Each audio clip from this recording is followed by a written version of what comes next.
নৱনিযুক্ত বিধায়কক সম্বৰ্ধনা দিবলৈ এক অনুষ্ঠান আয়োজিত কৰিছিল। মোক নিমন্ত্ৰণ দিছিল। মই আহিলোঁ। আহি দেখিলোঁ যে সমাজৰ প্ৰত্যেকজন গুণী জ্ঞানী ব্যক্তি, প্ৰত্যেকটো সন্থা সংগঠনৰ প্ৰতিনিধি ইয়াত উপস্থিত আছে। ইমান মৰম চিনেহে ৰাইজৰ যে ভাৰতীয় জনতা পাৰ্টিৰ প্ৰতিনিধি হিচাপে মই পাইছোঁ, আৱেগিক হোৱাটো স্বাভাৱিক। 1,13,000 ভোট ৰাইজে দিলে আৰু এই আৱেগৰ অনুভূতিক স্পৰ্শ কৰি যোৱা কাম আমি অহা দিনবোৰত কৰিব লাগিব। দায়িত্ব বহুত বাঢ়ি গ'ল। ৰাইজে হিয়া উজাৰি ভোট দিলে। এতিয়া আমি কঠোৰ পৰিশ্ৰমেৰে আৰু বিনম্ৰতাৰে ৰাইজৰ সেৱাত ব্ৰতী হ'ব লাগিব। মুখ্যমন্ত্ৰী ডাঙৰীয়াই মোক নিজৰ মন্ত্ৰীসভাত স্থান দি ঢেকীয়াজুলিৰ গৌৰৱ বৃদ্ধি কৰিছে। মই ঢেকীয়াজুলিসমূহ ৰাইজৰ হৈ মুখ্যমন্ত্ৰী ডাঙৰীয়াক কৃতজ্ঞতা আৰু ধন্যবাদ দিব খুজিছোঁ। অহা দিনবোৰত মুখ্যমন্ত্ৰী ডাঙৰীয়াৰ সপোন বাস্তৱ কৰিবলৈ সকলোৱে দিনে নিশাই কাম কৰিব।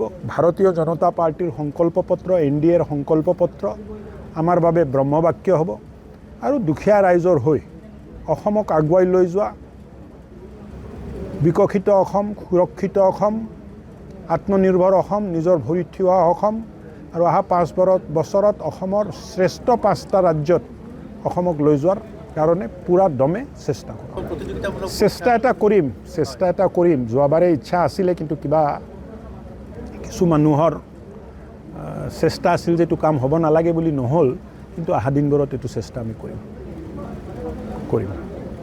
হ'ব দিয়ক, ঈশ্বৰে আশীৰ্বাদ কৰক, কামটো হওক, তাৰপিছত কথাবিলাক ক'ম।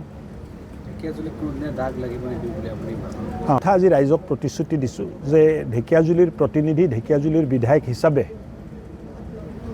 ঢেকীয়াজুলিৰ নামত কোনো চেকা লাগিব নোৱাৰে, দাগ লাগিব নোৱাৰে। মন্ত্ৰী হৈ তেনেকুৱা কোনো কাম মই নকৰোঁ, এই প্ৰতিশ্ৰুতি দিছোঁ। বহুত বাতৰি ওলাব, বহুত বেয়া পোৱা মানুহ আছে, বহুত ষড়যন্ত্ৰ কৰা মানুহ আছে।